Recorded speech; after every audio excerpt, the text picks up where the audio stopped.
Hey guys, কি খবর সবার? আশা করি তোমরা সবাই ভালো আছো আর সবাইকে জানাই ঈদ মোবারক। তো ঈদের দিন আমি কি করলাম, কোথায় কোথায় ঘুরতাম গেলাম এবং কত টাকা সালামি পাইলাম, এটা নিয়ে থাকছে আর আজকের এই ভিডিওটা। মানে আমি এমন ভাবে বলতেছি যে ঈদের দিন আমি কি করে লাইছি আর কোটি কোটি টাকা পাইলাইছি।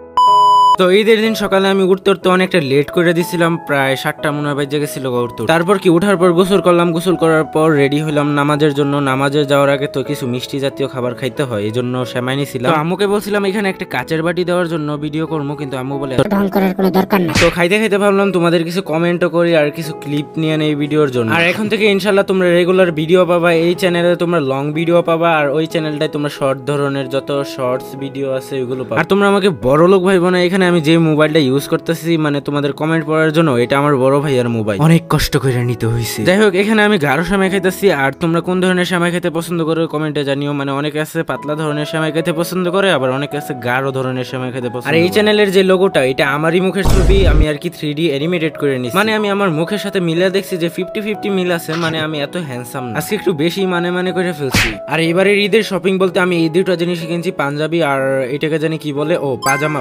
তো তারপর নামাজে চলে গেলাম, আর নামাজে তো আর মোবাইল নিয়ে যেতে পারবো না। তো নামাজ থেকে আসে বাসার মধ্যে বসে রয়েছিলাম, আর কেউ আমাকে সালামি দিতেছিলই না, তার জন্য বসে বসে মোবাইল চালাইতেছিলাম। তো কিছুক্ষণ পর আমার কাজিন আমাকে ফোন দিয়ে বলে ওরও বোরিং লাগতেছে, ও বাসায় বসে রয়েছে, ওর এখানে যাওয়ার। তো আমিও চলে গেলাম ওইখানে, কারণ বাসায় একা বসে থাকার চেয়ে ভালো ওইখানে বাসে ওঠার পর ডাইরেক্ট জানালার সিটটা ধরছি, কারণ জানালা দিয়ে তো ভিডিও করতে পারবো। আর গাইস, তোমাদের মধ্যে অনেকে কমেন্ট করতেছিল কিওনো ভিডিও দেওয়ার জন্য, কিওনো ভিডিও দেই না কেন, এত দেরি হইতাছে কেন। আমি বলতে চাই যে আমি যে সমস্যার মধ্যে ছিলাম ওই সমস্যা থেকে বের হয়ে আসছি, আর তোমাদের জন্য আমি কিওনো ভিডিও রেডি করতেছি। ইনশাআল্লাহ আমি আগামী সপ্তাহ কিংবা আগামী সপ্তাহের পরের সপ্তাহ নিয়ে আসবো। আমি কোনো শিওর দিয়ে বলতে পারতেছি না, আমি যথেষ্ট চেষ্টা করব। তো বাস থেকে নামার পর দেখি রাস্তাঘাট পুরো ফাঁকা হয়ে রয়েছে, কেউ নাই, দোকানপাটও বন্ধ। অবভিয়াসলি যেহেতু ঈদ হিসেবে তো বন্ধই থাকবে। তো আমি ভাবছিলাম এই মার্কেটের অন্তত একটা দোকান হইলেও খোলা থাকবো, বাট একটা দোকানও খোলা ছিল না। উল্লু, না হলে আমি একদম শর্টকাট রাস্তা দিয়ে তাড়াতাড়ি যেতে পারলাম হইলে। তো মেইন সমস্যাটা হতেছে যে আমি যেখানে যাবো ওইখানে কোনো রিস্কায় যাইবো না, আর যেই রিস্কাগুলো যাইবো ওইগুলো আগে থেকে বুক করা। তো অনেকেই ভাবতে পারে যে কষ্ট হইতেছে যে হাইটটা যাওয়ার, বাট না ভাই, এত রোদের মধ্যে যাওয়াটাই আমার অনেক বড় একটা কষ্ট। আর রাস্তার মধ্যে ভিডিও করাটা অনেক বড় একটা কষ্টের কাজ, কারণ এটা আমি প্রায় নতুন করতেছি। বাহ ভাই বাহ, মানুষ ফুটবল খেলতেছে আবার বোতল। এই বেটা তুই পারতি না, আমি আগে জিততে দেখা, তুই পারতি না। আমি তো অনেকক্ষণ হাঁটাঘোটার পর শেষ পর্যন্ত আমার নানুর বাসা বলতে পারলে আমার কাজিনের বাসা, ওরা একসাথে থাকে, ওইখানে পৌঁছে গেল। তো ওইখানে গিয়ে পৌঁছানোর পর দেখি আমার মামা মেহেন্দি লাগাই দিতে। সত্যি বলতে মামার মেহেন্দি লাগানো কিন্তু জোস হয়। আমাকেও বলতেছিল মেহেন্দি লাগানোর জন্য, বাট ভাই আমি জীবনও মেহেন্দি। তো আমার মামার মেহেন্দি লাগানো তোমাদের কাছে কেমন লাগছে তোমরা কমেন্টে। তো এখানে কিন্তু মেহেন্দিটা লাগাইতেছে নামাজের পরে, আর এইখানে যাকে মেহেন্দি লাগাই দিতেছে হচ্ছে আমার ছোট্ট একটা কাজিন। আর ওর কাণ্ড কারখানা দেখে আমার এত হাসি লাগছে, তোমরা একটু মজা নাও। এই বেটা ভিডিও করতেছিস কেন? আমাকে কি সেলিব্রিটি পাইছো? ভিডিও করতেছো ফ্রিতে।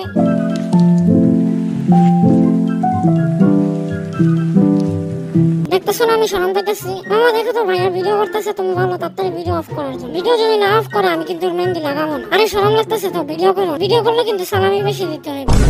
মামা ভাইয়া যদি আরো ভিডিও করে আমি কিন্তু মেহেন্দি লাগাবো না, একদম বলে দিতেছি লাগাবোই না। আর এখানে আমার বিকালের উঠানের পরিবেশটা অনেক বেশি ভালো লাগে, কারণ উঠানের মাঝখানে একটা বড় কাঁঠাল গাছ আছে, আর ওই কাঁঠাল গাছের নিচে অনেক বেশি সুন্দর ছায়া আছে। আমার তো এরকম পরিবেশ অনেক বেশি ভালো। তো এখানে আমার ভাইগনা আর এখানে আমার কাজিন দুইটা মিলা ঝগড়া লাগছে।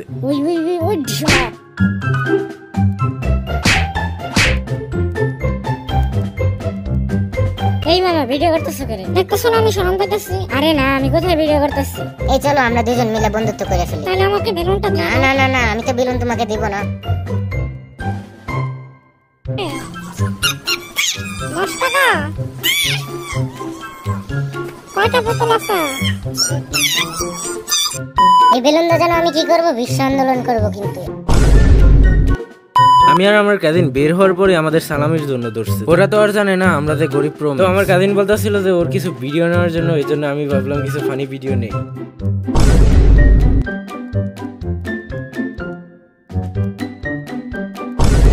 তো আমি পিছন থেকে ওরে অনেকভাবে হাসানোর চেষ্টা করতেছিলাম।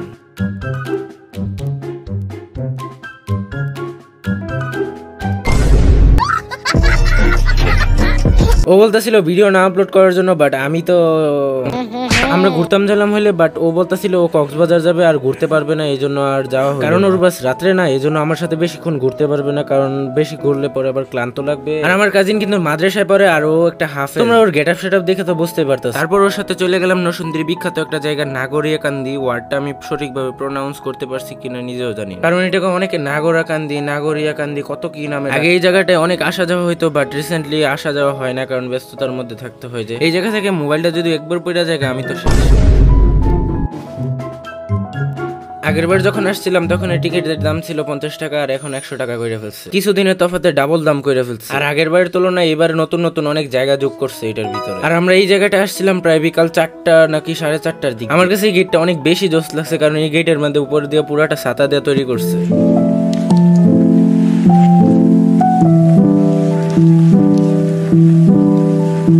আর এইবার অনেক সুন্দর সুন্দর সূর্যমুখী ফুলের দেখা পাওয়া গেছে। আর আমার কাছে সূর্যমুখী ফুল অনেক বেশি ভালো লাগে, যখন এই সূর্য অস্ত যাওয়ার সময় সূর্যমুখী ফুল দেখতে আরো বেশি জোশ। তোমাদের মধ্যে সূর্যমুখী ফুল কার কার বেশি ভালো লাগে কমেন্টে জানিও।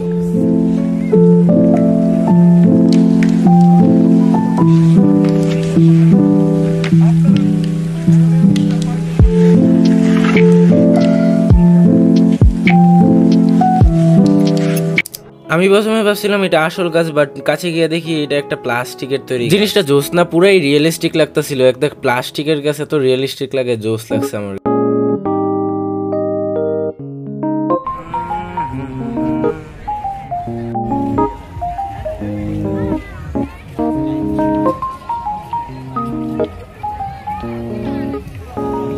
এইখানে যে আমি বসমো ওই জায়গাটা পাইতেছিলাম না, এত ভিড় ছিল ওই দিন। আর এখানে আসলে তোমরা ইউটিউবার টিকটকারের অভাব পাবা। এখানে আসলে বোঝা যায় যে দেশের মধ্যে কোনো ইউটিউবার টিকটকারের অভাব নাই। ভিডিও করে ঠিক আছে, বাট নাইচা ভিডিও কে করে এই জায়গার মধ্যে।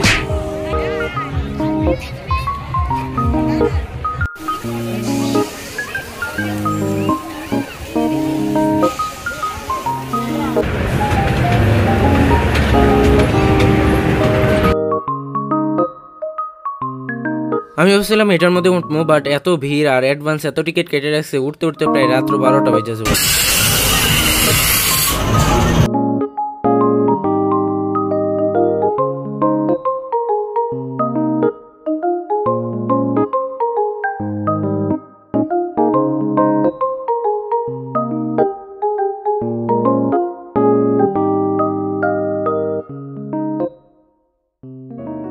তো আমার কাজিন এটার মধ্যে উঠবো দেখে জেদ ধরে বয়ে রয়েছে, এই জন্য এটার একটা টিকিট কেটে দিচ্ছে আমার। আর আমি তো পুরো ক্লান্ত হয়ে গেছি, এই জন্য মনে করো একটা শরবত নিছি, শরবত নিয়ে বসে বসে সাইডে বসে বসে। আর এখানে মনে করো বেশিরভাগ রাইড হচ্ছে একদম ছোটদের, আর বড়দের আছে 2-1টা, বাট ওইটার মধ্যে উঠলে এই মোবাইল নিয়ে উঠতে অনেক বেশি ভয় লাগে। তো অনেক সন্দেহ হয়ে গেছিল, আমরা সব ঘোরাঘুরি বাদ দিয়ে ডাইরেক্ট বাসার জন্য রওনা হই।